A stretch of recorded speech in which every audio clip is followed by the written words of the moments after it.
Tonight, breaking news involving Donald Trump, what Jack Smith just revealed and Trump's response just in. Also tonight, Vice President Harris in the storm zone. Also, the Bank of America accounts that suddenly showed customers they had a zero balance in their accounts. And the breaking news tonight involving the Matthew Perry case. First tonight, President Biden touring the devastation caused by Hurricane Helene and the storm that followed, flying over the disaster area in North Carolina. The death toll climbing tonight, now at least 182 lives lost, hundreds still unaccounted for. Tonight, 34 days now before the election, the new evidence involving Donald Trump inside the private dining room off the Oval Office as the January 6th riot unfolded. What was revealed today by prosecutor Jack Smith and what the Trump campaign is saying tonight.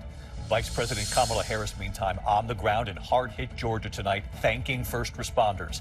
And the moment last night during the debate between J.D. Vance and Tim Walz that the Harris campaign has immediately turned into a new campaign ad. And Donald Trump tonight praising his running mate, J.D. Vance, for his performance. Tonight, after Iran's ballistic missile attack on Israel, Prime Minister Benjamin Netanyahu vowing to retaliate. Tonight here, the new video showing that wave of Iranian missiles headed for Israel. And just in here, dramatic new images circulating online appearing to show Israeli military helicopters trying to get wounded Israeli soldiers out of southern Lebanon. Back here in the U.S. tonight, the case involving the death of Friends star Matthew Perry. One of the doctors charged, pleading guilty. What's been revealed? In New York City tonight, indicted Mayor Eric Adams. Did he interfere with witnesses? The showdown in court today. Tonight, Bank of America suffering a nationwide computer outage. Many customers unable to withdraw cash from ATMs. Others logging into their accounts, suddenly showing their balance was zero. What the bank is saying tonight. This evening, a World War II bomb exploding at an airport 8 decades after the war. Authorities trying to figure out what set it off. Pink Floyd cashing in tonight, how much they're getting for their music, and the powerful new image of Princess Catherine tonight, Kate's hug, and the message for millions behind it. From ABC News World Headquarters in New York, this is World News Tonight with David Muir. Good evening, and it's great to have you with us here tonight. We have breaking news involving Donald Trump tonight. What Jack Smith revealed late today involving Trump in the dining room off the Oval Office on January 6th, and what Trump is now saying tonight. But we begin tonight with the spiraling emergency after Hurricane Helene, the mounting death toll, at least 182 lives lost, hundreds still unaccounted for. Tonight, President Biden touring the devastation. The president sending 1,000 active duty troops to the region to help. And tonight, the once vibrant city of Asheville, North Carolina, right here, is in a shambles. Buildings and roads severely damaged by powerful floodwaters. We have new video tonight of the raging river nearby, picking up a home right there, slamming it into a pile of debris. Dashcam footage capturing the moment a couple narrowly missed being swept away by this landslide. This is from the Blue Ridge Mountains. Fast rising waters taking people by surprise. Look at this tonight. Stunned neighbors. They're huddled together inside a flooded home, standing right in the living room there. The images from Hendersonville, North Carolina. President Biden taking an aerial tour of the hardest hit areas with the mayor of Asheville, with North Carolina's Governor Roy Cooper. The president calling what he saw today heartbreaking. Vice President Harris in the storm zone in Georgia tonight with a message for families hard hit and thanking first responders there. ABC's Morgan Norwood leading us off from North Carolina. Tonight, 5 days after Helene's terrifying floods, with the scope of the devastation becoming more clear, President Biden seeing the destruction firsthand today, flying over the hardest hit areas to avoid disruptions after announcing he's deploying 1,000 active duty troops to the storm zone. I'm here to say the United States, the nation, has your back. The nation has your back. We're not leaving until you're back on your feet completely. The soldiers will deploy to the hardest hit areas, joining the more than 6,000 National Guard troops from 12 states already there. 5 days since Helene hit, and much of the area still looks like this. Shipping containers tossed around, bridges blocked by debris, roads looking more like ravines, and communities still cut off. We have no way out. In Fairview, North Carolina, the bridge leading to this neighborhood, gone. I ran down 2 lines because, one, you can't get as much grip. Philip Morgan showing us the makeshift system of ropes he's been using to rappel in and out. His brother is on a ventilator in need of supplies. So this is how he says that he's able to, multiple times a day, bring up supplies for his family, many of them who can't get up and down this hill. He's the one that's going up and down every single day, trying to make sure that they get the critical supplies, life-saving supplies, even for his brother. We climb up through downed trees. It's just a little bit more up this way. Inside, Philip's sister-in-law tells us a generator keeps her husband's ventilator going. But how much longer without power, without connectivity, without a bridge, do you think that you'll be able to keep going with all of this? Really not much longer. It's getting rough and we're on day, I don't even know anymore. And David, President Biden plans to visit other hard-hit states soon. Vice President Kamala Harris down in Augusta, Georgia, touring the storm damage there. She also has plans to come here to North Carolina in the coming days. David? Morgan, that was extraordinary, showing us the family using ropes to bring supplies to their loved ones. Morgan, thank you again tonight. The other major headline this evening, 34 days now until the election. New evidence tonight involving Donald Trump from special counsel Jack Smith. The evidence involves what Smith says Donald Trump did inside the private dining room off the Oval Office as the January 6th riot was unfolding. Tonight, Donald Trump's response, and here's our Chief Justice correspondent, Pierre Thomas now. Tonight, just 34 days before the election, special counsel Jack Smith presenting new evidence of Donald Trump's alleged criminal conspiracy to overturn the 2020 vote and cling to power. In the sweeping 165-page filing, Smith arguing Trump's deeds were not the official acts of a president, protected by the recent Supreme Court ruling on immunity, but the desperate efforts of a losing candidate. The brief presents the fullest picture yet of Smith's case that Trump knew he lost, but lied to the American people anyway. Prosecutors claim they spoke to one White House staffer who said he overheard Trump telling family members, "It doesn't matter if you won or lost the election. You still have to fight like hell." And then on January 6th, Trump told his supporters to do just that. Fight like hell, and if you don't fight like hell, you're not going to have a country anymore. Smith writing that Trump is directly responsible for the tinderbox that he purposely ignited on January 6th. Smith goes on to say the defendant also knew that he had only one last hope to prevent Biden's certification as president, the large and angry crowd standing in front of him. The special counsel pointing to a tweet Trump sent from his private dining room off the Oval Office as the riot was unfolding at the Capitol. Quote, Trump was alone in his dining room when he issued a tweet attacking Pence and fueling the ongoing riot. Mike Pence didn't have the courage to do what should have been done to protect our country and our Constitution. Smith noting that since Trump was alone when he sent the tweet and sent it from his personal Twitter account, it would not be considered an official presidential act. Shortly after Trump posted the tweet, Vice President Pence was whisked to a secure location by the Secret Service. According to the special counsel's filing, Trump was informed by a White House staffer who hoped the defendant would take action to ensure Pence's safety. Instead, Trump allegedly looked at him and said, "Only so what?" And tonight, Donald Trump lashing out, calling Jack Smith's filing a falsehood-ridden hit job. He says releasing the brief just over a month before the election amounts to election interference. David? Pierre Thomas tonight. Pierre, thank you. Meantime, on the campaign trail, Vice President Kamala Harris in the battleground of Georgia tonight. She's there today to visit the storm zone, visiting the Emergency Operations Center in Augusta, Georgia, there with the Red Cross distributing food. Her visit comes after last night's vice presidential debate and the moment last night between Tim Walz and J.D. Vance that the Harris campaign has immediately turned into a new campaign ad. And Donald Trump tonight praising J.D. Vance on his performance. Mary Bruce from Georgia. In storm-ravaged Georgia tonight, Kamala Harris comforting victims of Hurricane Helene, serving meals and handing out water to community members in need. The coordination that we have dedicated ourselves to will be long-lasting to get families, to get residents, to get neighborhoods back up and running. Harris spent the day touring the state, meeting with local officials on the ground and thanking first responders. So I'm here to thank you. I know these are long days for you. With Harris in Georgia, her running mate, Minnesota Governor Tim Walz, hitting the crucial battleground of Pennsylvania, fresh off of the debate stage. Anybody watch the debate last night? For Walz, it was a sometimes shaky performance, but the campaign seizing on this moment, Walz denouncing Donald Trump's actions on January 6th and calling out his running mate, Ohio Senator J.D. Vance, for refusing to admit Trump lost the 2020 election. This was a threat to our democracy in a way that we had not seen. And it manifested itself because of Donald Trump's inability to say. He is still saying he didn't lose the election. I would just ask that. Did he lose the 2020 election? Tim, I'm focused on the future. Did Kamala Harris censor Americans from speaking their mind in the wake of the 2020 COVID situation? That is a damning non-answer. The Harris campaign eager to highlight the moment, immediately cutting it into a new ad. Did he lose the 2020 election? Tim, I'm focused on the future. That is a damning non-answer. But Vance had an otherwise strong performance, and today in Michigan, a victory lap. Now, we of course had a debate last night, a vice presidential debate. I thought it went pretty well.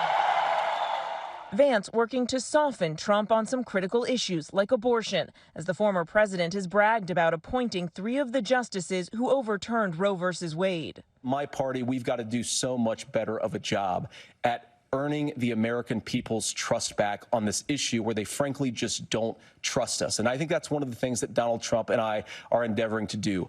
I want us as a Republican Party to be pro-family in the fullest sense of the word. And tonight, Trump is praising Vance's performance last night, saying there was a brilliance to what he did. Now, Kamala Harris heads back out on the trail. She'll be in Wisconsin and Michigan. Trump will also be in Michigan and North Carolina later this week. And tonight, CBS News says that both Harris and Trump agreed to sit down with 60 Minutes for their traditional pre-election interview, but that Trump then backed out. The Trump team saying nothing was finalized and complaining that CBS insisted on doing live fact-checking. David? Mary Bruce tonight on the campaign trail. Mary, thank you. Overseas tonight after Iran's ballistic missile attack on Israel. Israeli Prime Minister Benjamin Netanyahu tonight vowing to retaliate amid new images here showing that wave of Iranian missiles headed for Israel. Matt Gutman from the region again tonight. Tonight, a rattled Israel weighing its response to Iran's unprecedented missile attack, but promising a fast and painful retaliation. A new video from the cockpit of a plane showing a wave of those Iranian missiles headed for Israel, arcing up into the sky over Iran. I've never seen anything like this. I need to get some cover. Iran pouring about 200 ballistic missiles into Israel, they say in response to recent Israeli assassinations of the leaders of Hezbollah and Hamas. Most of the missiles were intercepted. The U.S. releasing these videos showing a Navy destroyer launching interceptors, taking out multiple missiles. But some missiles pierced Israel's air defenses. Video shot by local residents showing this barrage blasting a military base in southern Israel, missiles hitting 3 Israeli bases and several cities. We saw some of the damage firsthand today. I want to give you a sense of the power of these missiles. The one that obliterated the facade of this building actually landed about 100 feet into the ocean, but the blast wave was so powerful it did this and sprayed seawater 3 stories high. Israel bombing Beirut, partly an effort to show it was unaffected by that missile strike. Thousands of Americans desperate to get out of the city. The State Department revealing 7,000 people contacted the U.S. Embassy in Beirut, many looking to leave. The first government charter flight departing today, carrying more than 100 Americans and their families. We do expect to organize additional flights out of Beirut. Israeli ground forces pressing deeper into Lebanon, suffering their first deadly resistance. And tonight, dramatic new video circulating online, appearing to show IDF helicopters airlifting soldiers out of southern Lebanon. Israel saying at least 8 soldiers were killed, 20 more wounded. The Iran-backed militia Hezbollah saying it was a massive IED blast. David, that missile strike doing more damage than many expected. While President Biden today called for a proportional response, Israeli leaders are signaling a disproportional response, one that would deter Iran from doing this again. The timing remains unclear, but it's likely in the coming days, David. The world waiting to see what will happen. Matt Gutman. Matt, thank you again tonight. Back here in the U.S., meanwhile, into the death of actor Matthew Perry. Tonight, one of the doctors charged in this case pleading guilty. Here's Kana Whitworth. Tonight, one of 2 doctors charged in the death of actor Matthew Perry pleading guilty to illegally distributing ketamine, the drug that ultimately killed the Friends star. Nearly a year after Perry was found dead from a ketamine overdose in his hot tub, Dr. Mark Chavez admitting to his role, telling a judge he wrote fraudulent prescriptions and transferred 22 vials of ketamine to be given to Perry in the weeks before his death. He's incredibly remorseful what happened. Not just because it happened to Matthew Perry, but because it happened to a patient. He's trying to do everything in his power to right the wrong that happened here. Prosecutors now building their case against Dr. Salvador Plasencia and Jasveen Sangha, an accused drug dealer known as the Ketamine Queen. Plasencia allegedly bought the drugs from Dr. Chavez. In one text about how much to charge Perry, Plasencia wrote, "I wonder how much this moron will pay." In the end, these defendants were more interested in profiting off Mr. Perry than caring for his well-being. Chavez is the third person to plead guilty, including Perry's assistant, who has admitted to injecting him with that fatal dose of ketamine. And David Chavez faces up to 10 years in prison. He has surrendered his medical license. The other two suspects have pleaded not guilty, and their trial starts in March. David. Kana Whitworth in Los Angeles. Thank you, Kana. In New York City tonight, Mayor Eric Adams back in federal court. Prosecutors suggesting that the mayor interfered with a witness. Here's Aaron Katursky. New York Mayor Eric Adams bounded into court today where he learned the federal bribery case against him may widen. Prosecutors said additional charges against Adams are possible and new defendants are likely, telling the judge we're moving quickly. One possible new charge, witness tampering, after prosecutors said they have evidence Adams told a witness to lie. Prosecutors said the witness was given a clear message from the defendant they should not tell the truth to the FBI. Prosecutors calling it a significant instance of witness interference. Adams is resisting calls to resign. He has pleaded not guilty to bribery and fraud charges, accusing him of accepting more than $100,000 worth of luxury travel and bogus campaign contributions in exchange for favors. On the eve of today's court appearance, the mayor held a rally on the steps of City Hall. You hear people that constantly state, well, maybe he should step down. No, I am going to. I say I'm going to step up. The mayor asked the judge to hold a trial by March. He says he fully intends to be on the ballot for re-election a year from now, David. Aaron Katursky in New York tonight. Thanks, Aaron. When we come back, Bank of America and a nationwide outage. Some customers' accounts suddenly showing a zero balance. Also, the World War II bomb exploding at an airport 8 decades after the war. How did this happen?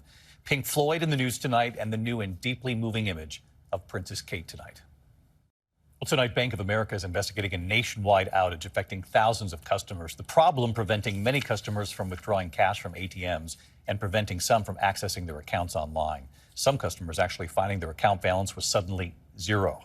Bank officials say the issues have largely been resolved tonight. No word on what caused the outage. When we come back, the World War II bomb that just exploded at an airport. How did this happen all these years later? And Pink Floyd cashing in how much they're getting for their music. To the index of other news, a World War II bomb dropped by the U.S. and buried for 8 decades exploded this morning at an airport in southwest Japan, 80 years after the war. The 500-pound bomb causing a crater on the taxiway, 23 feet wide, 3 feet deep. More than 80 flights canceled. Authorities tonight say they still don't know what triggered the explosion. Tonight, Pink Floyd cashing in on its music catalog.